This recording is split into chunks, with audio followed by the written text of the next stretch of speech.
Naam, tutazame ndani ya headline kuna nini ambacho kimeshika hatamu kwenye mitandao ya kijamii, kwenye vibanda umiza, lakini tuangalie kwenye vijue mbalimbali vya kimichezo kitu gani ambacho kinazungumzwa.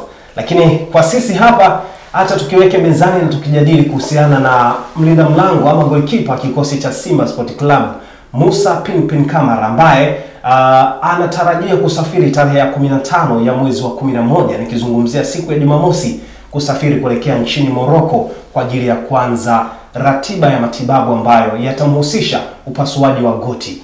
Pinpin Kamara kwa ratiba ama kwa taarifa iliyotoka kutoka jopo la madaktari la Simba Sport Club, lakini uongozi pia linazungumza kwamba tarehe ya 17 ambayo ni Jumatatu, Pinpin Kamara anatakiwa kufanyiwa upasuaji wa goti. Damiano, tuangalie hapo. Naam, kumekuwa na baadhi ya wachezaji, awe goalkeeper, awe bek, awe kiungo, awe mshambuliaji ama winga, vyovyote vile tunazungumzia wachezaji kwa ujumla. Kumekuwa na baadhi ya scenarios zinawakuta wachezaji, anakuwepo mchezaji mzuri mno kama ni winga ama ni nani, anacheza vizuri sana kwa muda fulani, lakini anapokuja kuingia kwenye matatizo ya majeraha ama ya kiafya inamtoa kwenye reli. Tumzungumzie Kamara ambaye amekuwa namba 1 kwa msimu hivi uliopita wa Simba na kumweka bench Ali Salim kwa muda mrefu sana. Lakini kwa sasa hivi anaingia kwenye bahati mbaya amedondokea kwenye majeraha. Tumtarajie Kamara ambaye alikuwa kwenye msimu uliopita akirejea atakuwa ni yule ama kuna kitu kitapungua hapo? Kwa uwezo wa Kamara, jinsi anavyocheza ni golikipa mzuri. Ni golikipa mzuri ambaye amesaidia Simba kwa misimu kadhaa mpaka sasa, amesaidia Simba katika mechi nyingi mpaka hivi sasa. Amepata majeraha na anatakiwa kwenda kufanyiwa upasuaji ili aweze kutibiwa na kupona kurudi katika majukumu yake ya timu yake ya Simba. Ila unajua unapoumia kama hivyo ni riski. Ni riski ambayo huwezi kujua kwamba hapo baadaye utakuja kuaje. Ila watu wengi tumeona wanaumia, wanafanyia upasuaji, wanarecover, wanarudi katika mchezo. Hapa juzi kati tu katika mashindano ya FIFA World Cup yaliyofanyika kule Marekani, tuliona Jamal Musiala aliumia vibaya kweli kweli.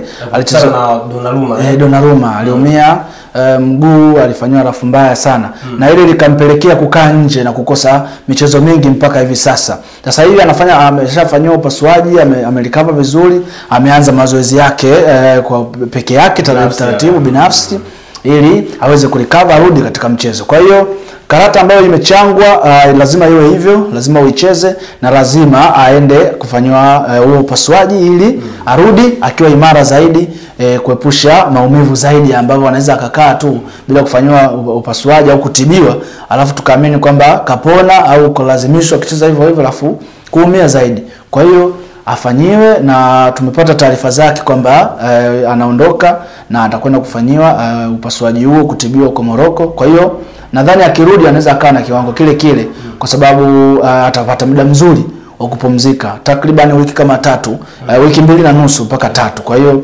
wiki 3, miezi mitatu itamtosha zaidi kuweza kurecover vizuri na kurudi katika kiwango chake cha kawaida. Naam, tumzungumzie Kamara huyo.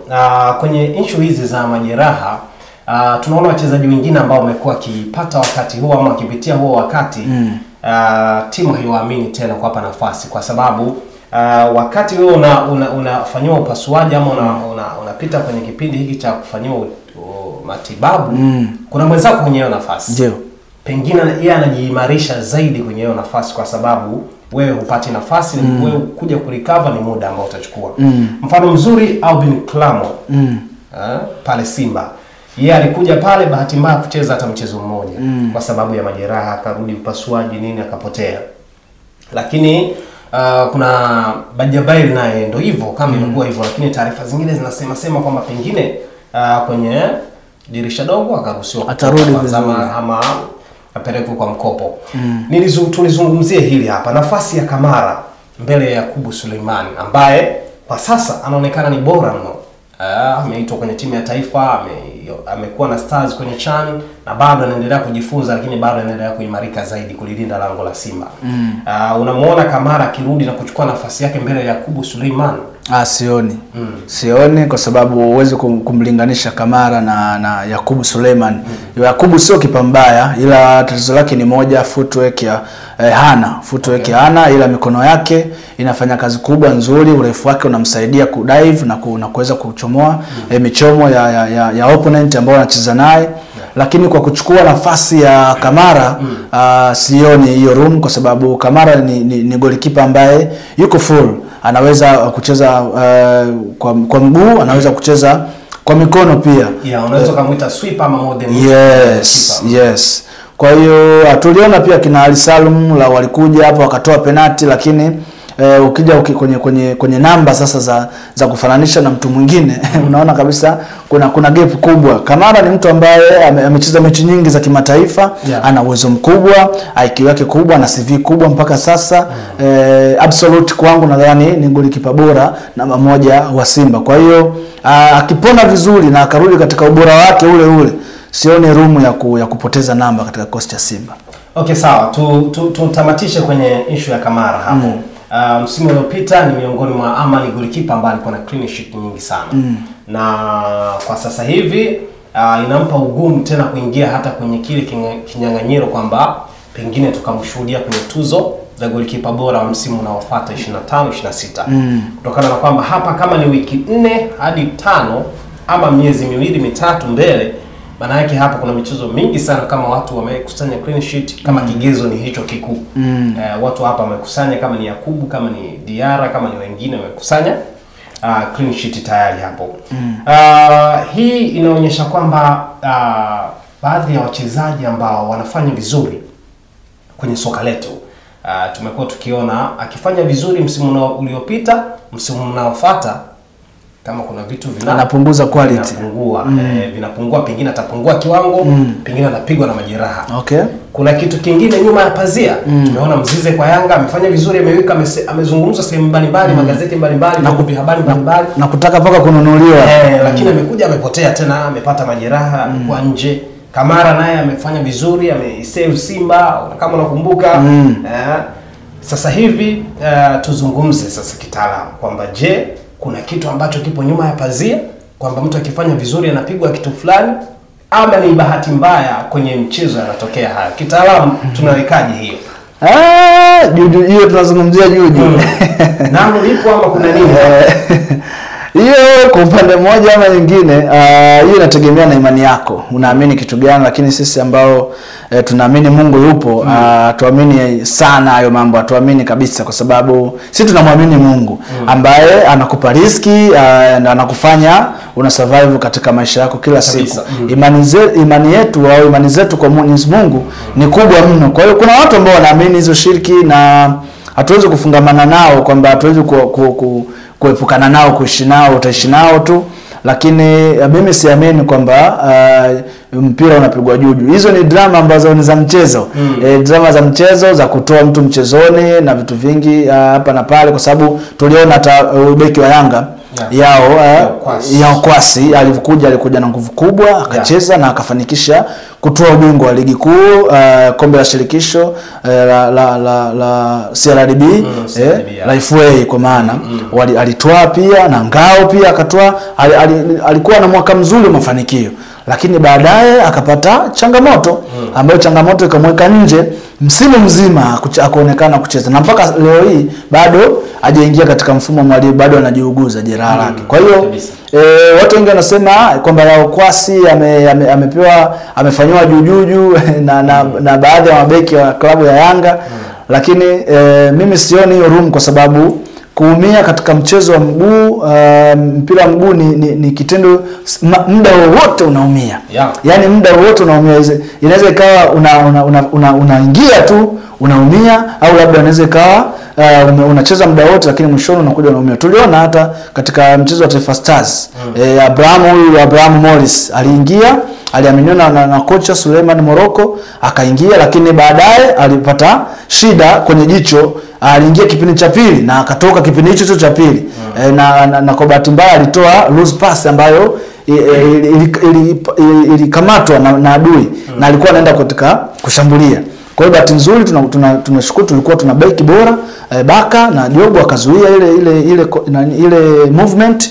Hatimaye hakuweza kufunga goli, lakini akaomba kutoka na akatoka mpaka akajiuguza akaomba. Kwa hiyo yani watu wengi wakaja wakasema kwa sababu ni mechi yake ya kwanza kafanywa juju na watu. Umeona pengine kafanywa juju. Haiwezekani ukatoa assist kwa namna ile, haiwezekani ukaingia kipindi cha pili na ukaumia muda huo, kwa sababu hakudumu hata dakika 50 au hata dakika 20 hazikufika. Okay. Kwa hiyo mimi nadhani kwa Tanzania au kwa ligi yetu hii kuna mambo mengi ambayo yanaendelea, lakini sidhani kama yana uhalisia wote katika mpira wa mchezo wa miguu, kwa sababu hata wa nje wanaumia. KDB aliumia, Eriksen aliumia, tena Eriksen aliumia vibaya. Lakini akakaa nje kwa takriban miaka kadhaa, lakini akarudi kawasha moto na amesaidia Denmark kushiriki Euro iliyoisha. Kwa hiyo mimi nadhani kuumia ni moja ya part ya mpira wa miguu katika sehemu ya kazi. Kwa hiyo sina imani na juju ambazo watu wanazimaanisha. Tumalizie hapo kwa Pinpin Kamara ambaye anaenda kufanywa matibabu Morocco. Tumalizie kwa upande wako mchambuzi wa masuala ya soka. Tutazame kwa jicho hili. Msimu uliopita ameongoza kwa clean sheet. Na alikuwa anashindana na wengine akina Diarra na wachezaji wengine ama magolikipa wengine. Wewe tuzo bado zijatoka. Tuzo bado zijatoka na tuliambiwa Disemba pengine tukashuhudia tukapata golikipa bora msimu uliopita, tukapata mchezaji bora, mfungaji bora na mambo mengine. Wewe binafsi ukipewa karata uchukue au ukipewa karatasi uchague, utatoka na Kamara kama golikipa bora kwa kuangalia kigezo cha clean sheet na kile ambacho amekiperform kwenye msimu uliopita? Sasa hapo unamlinganisha na nani? Inawezekana Diarra yupo pia. Okay. Na magolikipa wengine wamefanya vizuri. Pasi na shaka kulikuwa kuna golikipa hapo ambao walikuwa wanafukuzana kwenye clean sheet. Kwa magolikipa wakubwa wawili ni hao ambao walikuwa na kibaya kama ni mbili hivi kama si tatu clean sheet, lakini wote walifanya kazi kubwa. Walifanya kazi kubwa kwenye mechi za kimataifa, lakini pia kwenye mechi za ligi ya ndani, kana maanisha FA na NBC, ligi kuu ya NBC. Kwa hiyo kwangu mimi napenda sana modern football ambayo wachezaji wanacheza. Ukiangalia uchezaji wa Kamara anacheza vizuri, anacheza kwa hali, kwa morali, lakini pia kwa maelekezo, kwa sababu yeye ndo anaona kila kitu ambacho kinaendelea mbele. Lakini Diarra naye pia anacheza vizuri, footwork yake ni 100%, football brain yuko vizuri kwa kweli, ana uwezo kudive, anaokoa michomo mingi, na moja ya silaha ambazo zimeweza kuisaidia Yanga kutoa ubingwa wa ligi kuu na FA ni ubora wake ambao yeye ameuonyesha katika kiwanja, na hiyo ni moja ya kazi yake ambayo inamfanya awe pale. Kwa hiyo mimi katika hao watu wawili wote wana viwango vizuri na walifanya vizuri pia, lakini kwa kupointi moja mimi naweza nikaondoka na Diarra, kwa sababu Diarra ni moja ya magolikipa ambao walifanya vizuri kweli kweli, na walisaidia pia kwenye upande mzima wa Yanga kupata ubingwa. Kwenye swala la namba na mafanikio inaweza ikawa Diarra alizidiwa clean sheet na Kamara, lakini kwenye swala la mafanikio Kamara amezidiwa Diarra. Diarra yeye ameweza kuondoka na makombe mengi, makombe yote ambayo yanashindaniwa Yanga alibeba, na msimu huu pia ulioanza wameweza kufanikiwa kuchukua ngao ya jamii tena. Kwa hiyo huwezi kulikwepa jina la Diarra ukasema kwamba kutokana na clean sheet ambazo amezidiwa basi ubora wake utakuwa chini. Hapana. Kwenye maua ya Diarra tunampa maua yake, amewezesha Yanga kuchukua makombe mengi, lakini pia kwenye clean sheet kwenye upande huo Kamara alikuwa yuko vizuri kwa msimu uliopita. Okay, sawa mtazamaji wa Kemgongo TV, tulikuwa tunaangazia kwenye kipengele cha headline, na hapo tulikuwa tunagusia safari ya goalkeeper wa kikosi cha Simba Sport Club Musa Pinpin Kamara kusafiri kuelekea nchini Morocco, na safari yake ni tarehe ya 15 ambayo ni siku ya Jumamosi, akisafiri kuelekea nchini Morocco ambapo atafanywa upasuaji wa goti tarehe ya 17 ya Jumatatu, na kizungumzia ya mwezi Novemba. Hapo tunaweka utuo kwenye headline, na sasa tunatupia jicho kipengele kitamu kinachofuata.